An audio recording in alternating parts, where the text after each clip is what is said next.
Le indagini erano partite la scorsa estate dopo un tentativo di furto in un bar di Castelfranco Veneto, in provincia di Treviso, e si sono concluse ora con l'arresto da parte dei carabinieri di 5 romeni ritenuti appartenenti a una banda specializzata in furti notturni in negozi e distributori di carburanti, nei quali usavano anche mazze e arnesi da scasso, e compiuti in gran numero soprattutto nelle province di Vicenza, Padova e Treviso. Una banda che non sembra collegata da altre presenti sul territorio e che puntava ad impossessarsi di re furtiva, che veniva poi divisa tra i componenti.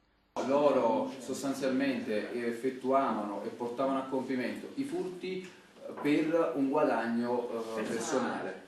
L'operazione si è conclusa all'aeroporto di Treviso, dove i 5 sono stati fermati appena sbarcati da un aereo proveniente da Londra. Per mesi i militari di Bassano, Treviso e Cittadella hanno monitorato di giorno e di notte i loro spostamenti. Nel giugno del 2014 a Castelfranco 2 membri della banda erano stati arrestati in flagranza e un altro era stato denunciato. Nei mesi successivi i militari hanno ricostruito e individuato uno a uno tutti i presunti appartenenti al sodalizio criminale, residenti tra i comuni di Tezze sul Brenta, in provincia di Vicenza, e Cittadella, nel Padovano. I 5, ora detenuti a Vicenza, dovranno rispondere in concorso di furto pluriaggravato. Per eseguire le ordinanze di custodia cautelare emesse dal GIP del Tribunale di Vicenza sono stati impiegati 40 militari, in manette 2 fratelli romeni di 47 e 45 anni e 3 loro connazionali di 38, 49 e 28 anni.